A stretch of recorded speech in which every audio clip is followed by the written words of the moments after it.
Dear students, in this video we are going to learn about the method Gauss-Seidel method to solve the system of linear equations. So in the previous video, we have learned about Jacobi method, and in this video we are going to learn about the second method, which is known to be the Gauss-Seidel method. So in this Gauss-Seidel method, for a given system of equations, here I have taken three equations in three unknowns x1, x2, x3. First we have to make sure that the system is diagonally dominant. So in the previous lecture we have seen what we mean by diagonally dominant. The diagonal elements are greater than or equal to the other elements in the same row. In absolute value, the diagonal elements must be greater than or equal to the absolute value of the other elements in the same row, the coefficients. So a11 should be greater than or equal to a12 and a13 in absolute, and similarly a22 greater than or equal to other two elements, and a33 greater than or equal to a31 and a32 in absolute value. So first we have to make sure that the system is diagonally dominant. After that, we have to solve for x1, the variable x1 from the first equation. So just like in Jacobi method, we do the same way. From the first equation, we have to solve for x1.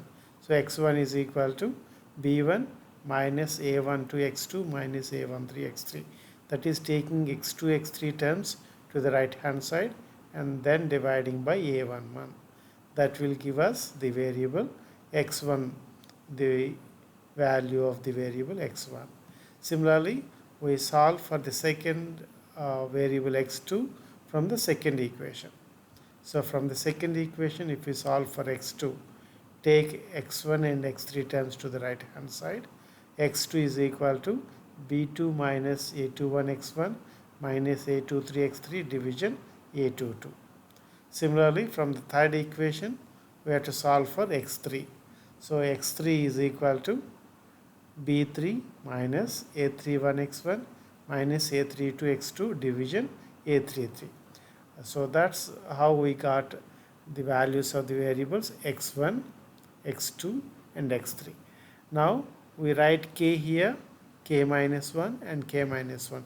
Just like in Jacobi method, for the first variable x1 we write k, k minus 1, k minus 1. That means if we want first approximation of x1, we have to use the initial approximations of x2 and x3. So when k is equal to 1, here k minus 1 will be 0, here k minus 1 will be 0. 0 indicates the initial approximation. So initial approximations of x2 and x3 are used to get the first approximation of x1. But for the second value x2 we write k, and here on the right hand side for x1 k, for x3 k minus 1. So why we need k here? That means we use the latest approximation of x1 and the previous approximation of x3 to get the kth approximation of x2. That means if k is equal to 1, here we use k equal to 1 means first approximation of x1, because already we have the first approximation of x1 here readily available. So that we will use here, and for x3 we don't have the first approximation. So we use the 0th approximation. That means the first approximation of x2 is obtained using first approximation of x1, which is available here in the previous step, and the 0th approximation of x3. That means for the second variable x2 we write the k here, here for x1 k and for x3 k minus 1. So we have to carefully look at this one, why we are writing k, because instead of going the previous approximation k minus 1, readily the latest approximation of x1 is available here. x1k is available, so we have to use it here to get x2k. Next, when you go for x3, So x3k is equal to 1 over a33 times b3 minus a32 x2k. Here we write k and minus a31 x1k. So for both x1 and x2 we have to write k because x1 value kth approximation is available and x2 value kth approximation is also available. So in the previous two steps we got kth approximation of x1 and kth approximation of x2. So we make use of those two values here to get the kth approximation of x3. So carefully you have to observe the difference between the Gauss-Seidel method here and the Jacobi method we discussed before. In the Jacobi method, here k minus 1, k minus 1. In other equations also we have written k minus 1, k minus 1, k minus 1, k minus 1. That means for kth approximation, all the previous approximations are used. But that means k minus 1th approximations are used to get the kth approximation in the Jacobi method. But here in this Gauss-Seidel method, for the first value x1, kth approximation is obtained by using k minus 1th approximation of x2 and x3. But for x2, the kth approximation of x2 is obtained by using the kth approximation of x1 because it is available readily. So the latest x1 value we'll use. We don't go for the previous one. We use the approximation in the current stage. So kth approximation of x1 and k minus 1 the previous approximation of x3 because we don't have the current approximation of x3 available. We use the previous one only, k minus 1. And when it comes to x3, kth approximation of x3, both x1 and x2 we use the same kth approximation, the current stage approximations because x1k is available here, kth approximation of x1 available and kth approximation of x2 is also available. So that's how we have to find the values of x1 and x2, x3 in the kth approximation in the Gauss-Seidel method. So to understand this one, let us look at this example. Solve this linear system of equations with x0 equal to 0, 0, 0. That means all the values x1 and x2 and x3 are zeros initially. The values of the unknowns x2, x3, x1, x2, x3 are given to be zeros. So now to solve this system by Gauss-Seidel method, we are asked to do two iterations. The first step is we have to see whether the system is diagonally dominant or not. That is, the diagonal element in absolute value is greater than or equal to other elements, the coefficients in absolute. Here it is minus 1, here it is 1. So if we take modulus, modulus of minus 1 is 1 and here modulus of 1 is 1 and 3 is greater than or equal to these two values. So for the first equation it is okay.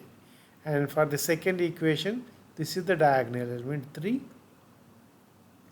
3 should be greater than or equal to other coefficients. 3 greater than or equal to 3 but 3 is not greater than 7. So for the second equation, the diagonal dominance fails. And the third one, in the third equation, this is the diagonal element 2 and 2 should be greater than or equal to other two coefficients. But 2 is not greater than 3, 2 is not greater than 6. So equations 2 and 3 fail to be diagonally dominant. So what you have to do is interchange equations 2 and 3 to make the system diagonally dominant. So if we place the third equation in the second place and the second equation in the third place, that means interchanging equations 2 and 3. Now this is the new system of equations after interchanging equations 2 and 3. Now the third equation is placed in the second place and the second equation is placed in the third place and the first equation is as it is. Now if you again check for the diagonal dominance. So here 3 is greater than the other coefficients, and here the diagonal element 6 is greater than the other two coefficients 3 and 2, and this diagonal element 7 is greater than the other two coefficients. So the new system of equations, after rearranging them, is diagonally dominant. Now we proceed to solve by that method, Gauss-Seidel method. From the first equation, we solve for the variable x1. So if we take x2 and x3 terms to the right hand side and divide by 3, then x1 is equal to 1 over 3 times 1 plus x2 minus x3.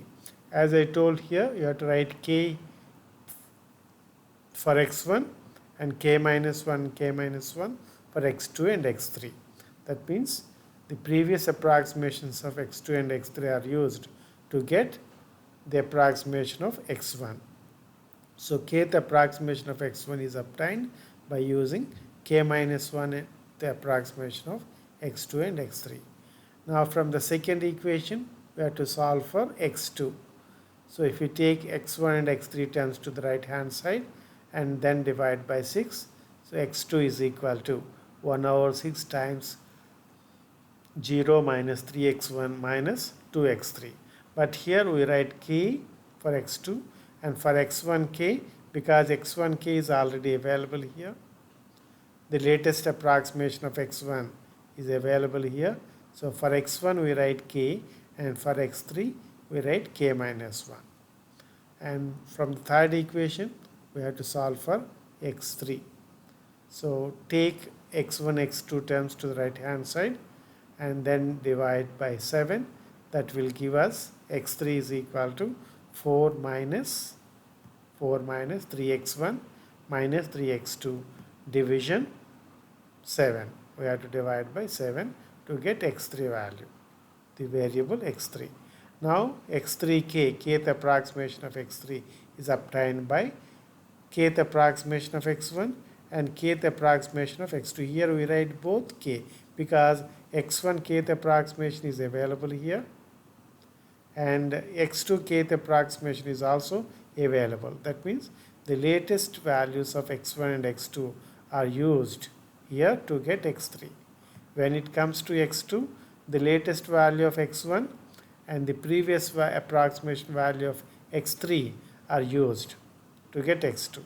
Whereas for x1, both previous values, previous approximations of x1 and x3 are used to get x1. So you have to observe that difference between this method and the Jacobi method we discussed before. Now we start with k equal to 1, that is the first approximation. So if we put k equal to 1 here, x1 1, that is first approximation of x1 is equal to 1 over 3 times here, 1 over 3 times 1 plus x2 0, because k equal to 1, k minus 1 is 0, x2 0 and x3 0. And we know we are given the initial approximations of these two x2, x3 are zeros. So x2 is 0 initially, x3 is also 0. So if we put 0 and 0 for x2 and x3, we will be getting 1 by 3. So this is the first approximation of x1. Now we go for first approximation of x2. So let us put k equal to 1 here. So if we put k equal to 1, x2, first approximation equal to 1 over 6 times 0 minus 3x1 1. K is 1 again here. K is 1 minus 2 x3 0. So k is 1, k minus 1 will be 0. Now 1 over 6 times 0 minus 3 times x1 1. That means first approximation of x1 we have to use. Already we got in the previous step x1 1. The first approximation of x1 is 1 over 3. That value we have to use here. x1 1 is equal to 1 over 3. That means each time we are using the latest available approximations are used. So 3 times 1 over 3 minus 2 times x3 0. We don't have the latest approximation of x3, so we use only the previous. So the initial approximation of x3 is 0, so we put that value and simplify that. If we simplify, you are getting minus 5 over 6. Next we go for the third variable x3. x3 1, first approximation of x3. If we put k equal to 1 here, 1 over 7 times 4 minus 3x1 1, k is 1, minus 3x2 1. That means we have to use first approximation of x3 x1 and first approximation of x2. Both first approximations are used to get the first approximation of x3 because x11 is readily available, the latest one of x2 x1, and the latest value of x2 is also available. So in the previous two steps we have the latest approximations of x1 and x2. So we make use of those two values here, so that x3 first approximation equal to 1 over 7 times 4 minus 3 times x11. x11 is 1 over 3. We keep that value minus 3 times x21. x21 is minus 5 over 6. If we simplify that, you will be getting 11 over 14. Thus we got the first approximation of all the three variables x1, x2, x3. Now we go to the second iteration, k equal to 2. So just like if we replace in this one, in these formulas, k equal to 2. So x1 2 is equal to 1 over 3 times 1 plus x2 1 minus x3 1. That means second approximation is obtained by using the previous approximations of x2 and x3. So let me write that here. x1 2, second approximation of x1 is equal to 1 over 3 times 1 plus x2 1 minus x3 1. That is the previous approximations of x2 and x3. Just now we have seen the previous approximations of x2 and x3 here. So first approximation of x2 is minus 5 over 6. We keep that value, minus x3 1. So first approximation of x3 is 11 over 14. We keep that value here. If we simplify, you are getting minus 13 over 63. This is the second approximation of x1. Now x2 2, second approximation of x2 is equal to 1 over 6 times, we put in the same formula before, minus 3 x1 2, the latest value of x1 we will use here, minus 2 times x3 1, the previous approximation value of x3. So x1 2, just now we got the latest value of x1 is minus 13 over 63. We use that value here for x1, minus 2 times x3 1, the previous approximation of x3. x3 1 is here, 11 over 14. We keep that value, we substitute, and if we simplify, we are getting minus 10 over 63. This is the second approximation of x2. Then we go for the second approximation of x3. x3 2 equal to 1 over 7 times 4 minus 3 x1 2. So what we are doing here in this formula, k equal to, if k is 2, here is 2, k is 2, here is also 2. That means the second approximation of x3 is obtained using second approximation of x1 and again second approximation of x2. So x3 2 is obtained by taking x1 2 and x2 2, second approximation of x1 and second approximation of x2. That is 1 over 7 times 4 minus 3 times x1 2. Second approximation of x1 is here available, minus 13 over 63 minus 3 times x2 2. Second approximation of x2 is here, minus 10 over 63. If we plug in that value here in place of x2 2, and if we simplify, you are getting 107 over 147. So these are the approximations, second approximations of the unknowns x1, x2 and x3. So this is the method, we call it as Gauss-Seidel method, and this is the end of this video.